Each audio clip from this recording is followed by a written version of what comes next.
जय जय श्री राधा वल्लभ, जय जय श्री हरिवंश, जय जय श्री राधे राधे। गुरुदेव भगवान जी के चरणों में मेरा प्रणाम। राधे राधे राधे श्याम। सदगुरुदेव भगवान जी कहते हैं कि सत्संग, सेवा, सुमिरन, चिंतन और क्षमा, ये 5 ऐसे स्तंभ हैं जो कि मनुष्य को ईश्वर से जोड़ते हैं और मनुष्य के जीवन को सार्थक बनाते हैं।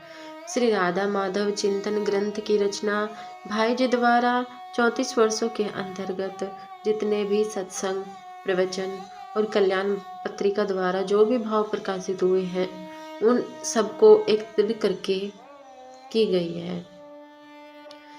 वैसे जो भाई जी हैं, इनकी कोई अंदर से इच्छा नहीं थी कि इस ग्रंथ की रचना की जाए। जो इनके साथ काम करते थे, उन्हीं के ही आग्रह पर इस ग्रंथ की रचना की गई है। उन सब ने इनके प्रवचनों को, सत्संग को और कल्याण पत्रिका द्वारा जो व्यक्तियों द्वारा, मनुष्य द्वारा जो भी प्रश्न पूछे जाते थे और जो भाई जी का जो उत्तर होता था, उन सब को एकत्रित करके इसको 7 प्रकीर्ण में बांटा गया है। और हम चर्चा कर रहे हैं पहले प्रकीर्ण श्री राधा जी। चलिए शुरू करते हैं। आज करेंगे चर्चा श्री राधा की प्रेम साधना और उनका अनिर्वचनीय स्वरूप। ये भी राधाष्टमी महोत्सव पर रतनगढ़ में राजस्थान में दिया हुआ प्रवचन है, जो कि दिन में है। चलिए शुरू करते हैं। राधे राधे। जग जननी श्री कृष्ण स्वरूपा भगवती श्री राधा बहुत से लोगों के लिए एक विलक्षण पहेली बनी हुई है, और श्री राधा के अनिर्वचनीय तत्व रहस्य को जब तक कोई जान नहीं लेगा, तब तक उसके लिए यह पहेली ही बनी रहेंगी, क्योंकि यह साधन राज्य की सर्वोच्च सीमा का साधन तथा सिद्ध राज्य में समस्त पुरुषार्थों में परम और चरम पुरुषार्थ में है।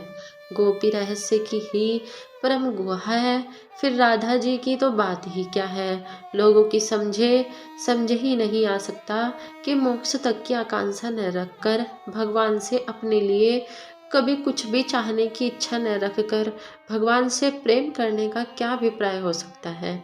जिस भगवान की भक्ति करे या राधे राधे, जिससे प्रेम करे, उससे अपने लिए कभी कुछ भी न चाहे, यह कैसी भक्ति है। और फिर यह भी आश्चर्य की बात है कि इस भक्ति या प्रेम में सर्वविध श्रृंगार तथा भोग प्रत्यक्ष देखने सुनने में आते हैं। यद्यपि उस श्रृंगार भोगों से गोपियों का अपना कुछ भी संपर्क नहीं है। केवल प्रियतम श्री कृष्ण सुखेच्छा में ही उनके जीवन के प्रत्येक श्वास का, मन की प्रत्येक सूक्ष्म से सूक्ष्म वर्तिका और शरीर की प्रत्येक क्रिया का प्रयोग और उपयोग सहज ही होता है। तथापि इस प्रकार परम त्याग राधे राधे तथा समस्त भोगों का एक साथ रहना लोगों की बुद्धि में भ्रम उत्पन्न कर देता है और पहेली और भी दुरूह हो जाती है।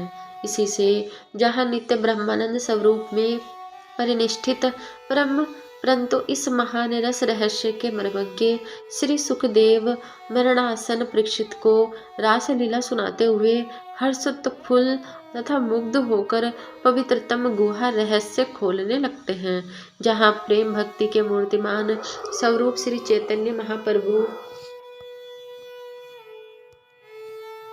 राधे राधे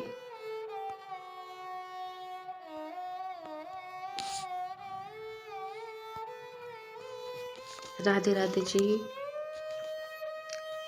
मूर्तिमान स्वरूप श्री चैतन्य महाप्रभु श्री गोपीजन तथा श्री राधा के भावों का स्मरण, श्रवण तथा गान करके बाह्य ज्ञान शून्य होकर आनंद राज्य में पहुंच जाते हैं, और जहां श्री विद्यापति सरीखे भावुक कवि बड़ी ही पवित्र भावना से मधुरतम भावों का गान करते हैं, वहीं अनेकों प्रसिद्ध विद्वानों तथा प्रख्यात कवियों ने उन्हीं दिव्य प्रेम रस में श्री राधा कृष्ण का वर्णन साधारण नायक नायिकों के रूप में किया है, और उसी भाव से उनके हाव भाव, आकृति, प्रकृति, प्रचेष्टा, प्रयत्न, व्यापार, व्यवहार का चित्रण भी किया है। वस्तुतः इससे भी बहुत अनर्थ हुआ और श्री राधा कृष्ण के परम अलौकिक दिव्याति दिव्य रूप को भूलकर लोग अत्यंत मलिन तथा दोषपूर्ण भावों से तथा अपवित्र दोष दृष्टि से उन्हें देखने लगे।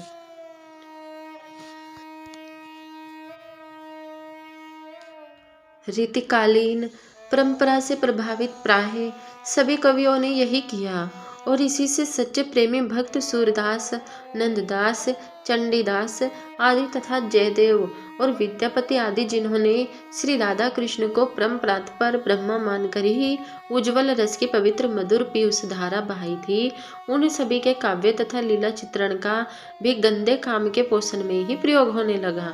श्री राधा कृष्ण के पवित्र दिव्य प्रेम की जगह श्री राधा कृष्ण के नाम पर मलिन वासना की पूर्ति की जाने लगी। इससे राधा रहस्य की पहेली की गांठ और भी गहरी हो गई। काम अंधतम, काम की दृष्टि सदैव रहती है। अतः इंद्रियों को तृप्त करने की ओर उससे काम कलुषित हृदय मनुष्य अपने द्वारा ही अपना सर्वनाश कर डालता है। परंतु त्याग में दिव्य प्रेम की दृष्टि होती है उद्धतम भगवान के आनंद स्वरूप की ओर। काम अधपात कराता है और भगवत प्रेम दिव्य भगवान नंद का आस्वादन। अतएव अधोगति कारक इंद्रिय तृप्ति कर काम का तो परित्याग करना ही चाहिए। भोग सुख कामना की प्रत्येक तरंग का निवारण भी बड़ी दुर्दंडता तथा सावधानी के साथ करना चाहिए और अपने प्रत्येक साधन का परहित तथा पर सुख के प्रति समर्पण कर देना चाहिए। जो अपने दुख से जरा भी नहीं घबराते, न अपना सुख चाहते हैं, परंतु जिनका हृदय जरा से भी परिताप से पिघल जाता है तथा जो अपने सारे सुख साधना को परिताप के नाश में लगा देते हैं, वे ही संत हैं। गोस्वामी तुलसीदास जी महाराज ने संत हृदय का चित्रण किया है। संत हृदय नवनीत समाना, कहा कभी न परी कहे न जाना। निज परिताप द्रवहि नवनीता, पर दुख दरवहि में संत सुपुनीता। इस प्रकार जो पर दुख कातर और पर सुख परायण होते हैं, वे ही संत माने जाते हैं।